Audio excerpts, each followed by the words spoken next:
Little কিটচেনলৈ আপোনালোক সকলোকে স্বাগতম জনাইছোঁ। আজি মই আপোনালোকৰ ওচৰলৈ অসমীয়া খাদ্য তালিকাৰ প্ৰিয় সুস্বাদু পুষ্টিকৰ আৰু বহু গুণেৰে ভৰপূৰ এবিধ পাচলি কলডিলৰ এটা ব্যঞ্জন লৈ আহিছোঁ। এই কলডিল কেৱল খাবলৈয়ে যে ভাল তেনে নহয়, ইয়াৰ বহুতো ঔষধি গুণেৰে ভৰপূৰ। ইয়াত প্ৰচুৰ পৰিমাণে থকা আইৰণে ৰক্তহীনতা দূৰ কৰে। গেছ, এনিমিয়া, ডায়েবেটিছ থকা সকলৰ বাবে বেছ উপকাৰী। সন্তান জন্মৰ পিছত মাতৃগৰাকীয়ে যি শক্তি ক্ষয় হয় তাক ঘূৰাই অনাত কলডিলে যথেষ্ট সহায় কৰে। মাহেকীয়াৰ সমস্যা থকা সকলৰ বাবেও ই উপকাৰী। কলডিলত প্ৰচুৰ পৰিমাণে আইৰণ, মিনাৰেল, ভিটামিন, ফাইবাৰ আছে। ভীমকল বা আঠিয়া কলৰ কলডিল খাবলৈ বেছি ভাল। আজি মই ভীমকলৰ কলডিল এটাৰ ওপৰৰ বাকলিখিনি গুচাই দুটুকুৰা কৰি কাটি লৈছোঁ আৰু এখন চোকা কটাৰীৰে মিহি মিহিকৈ কুটি লৈছোঁ।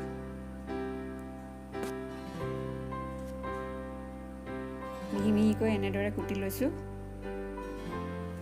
আৰু বাকীখিনি মোৰ ল'ৰাটোৱে গ্ৰেটাৰৰ সহায়েৰে কাটি সহায় কৰি দিলে। গ্ৰেটাৰেৰে কাটিলে কলডিলটো খুব মিহি হয়, পাতল হয় আৰু নিমখেৰে মোহাৰি দিলেই কোমল হৈ পৰে। নিমখেৰে মোহাৰি লোৱাৰ পিছত কলডিলখিনি মিহি কোমল হৈ পৰিল। কলডিল কটাৰ পিছত কেতিয়াও ধুব নালাগে, ধুলে ইয়াৰ গুণাগুণখিনি নষ্ট হৈ যায়। তাৰ কাৰণে লৈছোঁ মই পাৰ এটা সৰু সৰুকৈ কাটি, দুটা আলু, ডাঙৰ পিঁয়াজ এটা মিহিকৈ পিহি লৈছোঁ, কেইফুটামান নহৰু লৈছোঁ, এটুকুৰা আদা লৈছোঁ, এখিলা তেজপাত দুটুকুৰা কৰি লৈছোঁ আৰু এটা শুকান জলকীয়া লৈছোঁ। মছলাৰ কাৰণে লৈছোঁ মই 1.5 চামুচ জিৰা গুড়ি, 1.5 চামুচ ধনিয়া গুড়ি, আধা চামুচ জলকীয়া গুড়ি, 1.5 চামুচ জালুকৰ গুড়ি, 1.5 চামুচ নিমখ আৰু 1 চামুচ হালধি।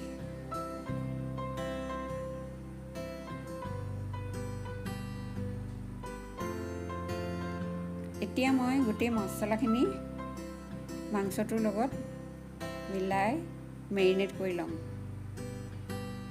মছলা মই কলডিলৰ জোখাৰেও লৈছোঁ একেলগে।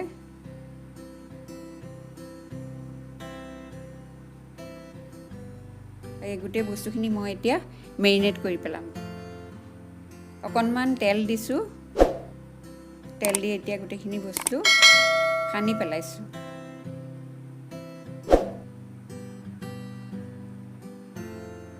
এইদৰে মই আধা ঘণ্টামান ৰাখিলোঁ। গেছটো জ্বলাই কেৰাহী উঠাই দিছোঁ। কেৰাহী গৰম হ'লত মিঠাতেল দিছোঁ। তেল গৰম হৈ আহিলে মই এতিয়া আধা চামুচ জিৰা দিছোঁ, গোটা জিৰা,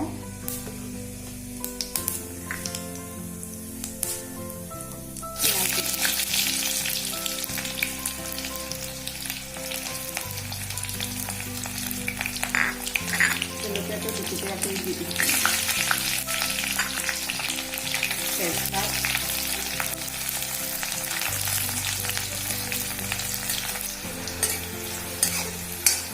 পিঁয়াজ ঠিক ৰঙা পৰি আহিলে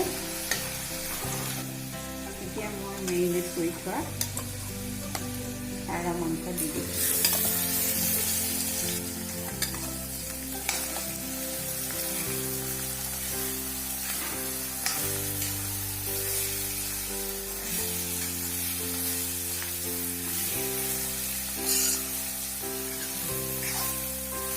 পাৰ মাংস কোমল মাংস, ইয়াক সিজিবলৈ বৰ বেছি সময় নালাগে।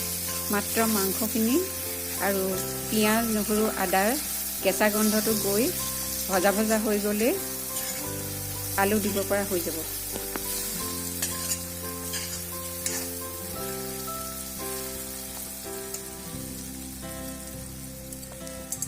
এতিয়া মই মাংসখিনি ভাত খাবৰ কাৰণে অকণ সময়ৰ কাৰণে ঢাকনখন মাৰি দিছোঁ।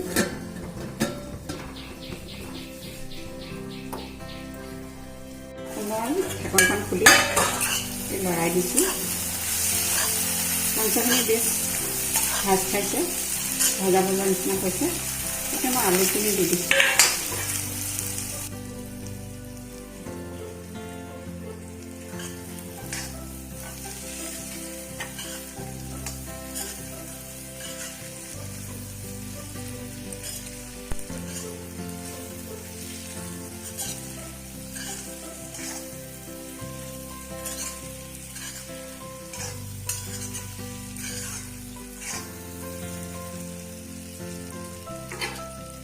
সময়ৰ কাৰণে মই আকৌ ঢাকন মাৰি দিছোঁ।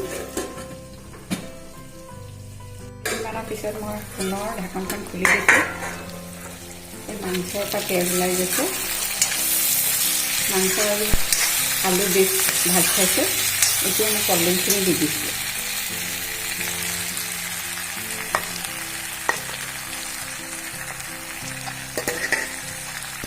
কলডিলত যিহেতু মছলাৰ প্ৰয়োজন, কলডিলৰ নিজৰ কোনো সোৱাদ নাই, গতিকে মই মাংসটো খাওঁতেই কলডিলৰ জোখাৰে মা মছলাখিনি দি দিছোঁ।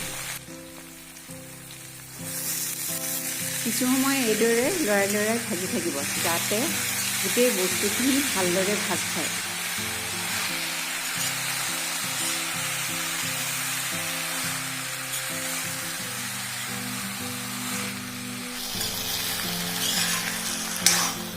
আলু নিদিয়াকৈও এই আঞ্জা কৰিব পাৰি। আলু দিলে অকণ বস্তুটো হেৰি হয়, ভাল হয়।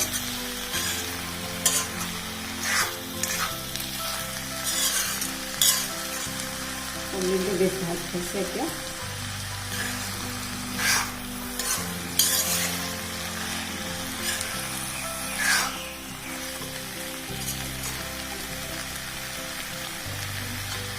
এতিয়া মই এমুঠিমান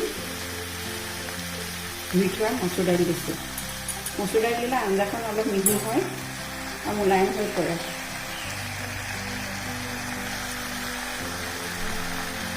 এইটো অপশ্যনেল হয়, মচুৰ দাইল নিদিয়াকৈও ৰান্ধিব পাৰি। মচুৰ দাইল দিলে আপুনি একেবাৰে কম দিব, যাতে মচুৰ দাইল যে দিছে তাক যেন ধৰিব নোৱাৰে। আৰু মাংস নোহোৱাকৈ দাইল কলডিলেও এনেদৰে ধুনীয়া এখন আঞ্জা কৰিব পাৰি।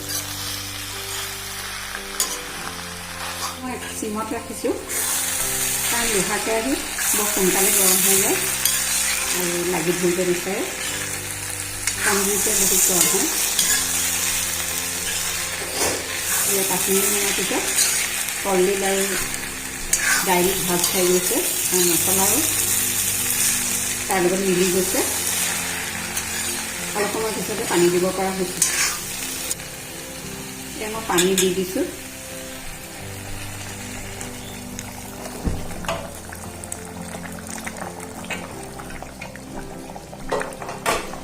সময় আমি কলডিলখিনি কম জুইতে ভাজি আছিলোঁ। পানী দিয়াৰ পিছত জুইটো অলপ বঢ়াই দিব আৰু লক্ষ্য ৰাখিব যাতে দালি তলত লাগি নধৰে, তাৰ কাৰণে মাজে মাজে তলিখন লৰাই থাকিব।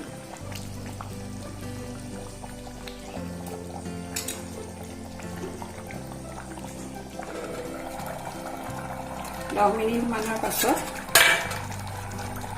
এয়া আমাৰ প্ৰায় সিজি গৈছে। কলডিল আলু কলডিল সিজি গৈছে, থপথপীয়া হৈ পৰিছে আঞ্জাখন।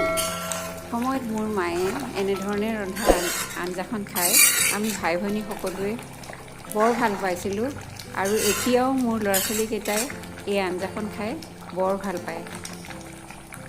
কাহ পানী লগা আদি এই আঞ্জাখন খাই গাটো যেন একেবাৰে ভাল পাই গ'লোঁ এনেকুৱা অনুভৱ হয়।